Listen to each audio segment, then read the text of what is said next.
As the public waits for the final judicial recounts to confirm the NDP's majority, Premier David Eby spent the week calling his MLAs as he drafts his cabinet.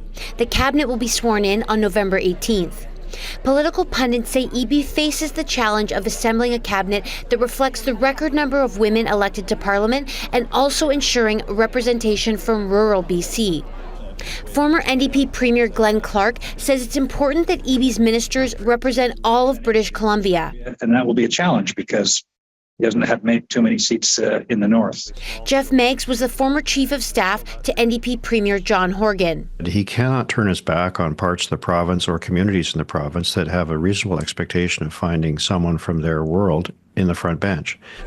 The NDP elected only 5 MLAs outside the Lower Mainland and Vancouver Island, which gives Eby a small roster to pick from. But he's got some talented new people there.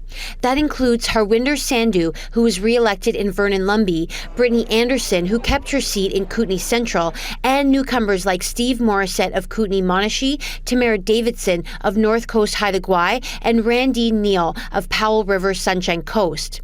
Also expect the cabinet to include many rookie MLAs. Only 14 of the 27 ministers from Eby's previous cabinet are returning to government.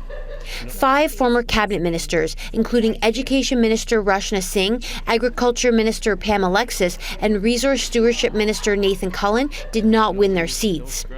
8 others, including high-profile ministers like George Heyman, who held the Environment portfolio, Rob Fleming, who held the Transportation portfolio, and Harry Bains, who is in charge of Labour, did not run again. Eby will also be looking for a new finance minister to replace Katrina Conroy. Some have floated Jobs Minister Brenda Bailey, Housing Minister Ravi Kahlon, or Health Minister Adrian Dix as contenders for the job. Many expect high-profile ministers like Bowen Ma, Nikki Sharma, and Mike Farnworth to remain in prominent roles. The BC Conservatives and the BC Greens will swear in their caucus on November 12th. The NDP will swear in their MLAs the following day. Katie DeRosa, CBC News, Victoria.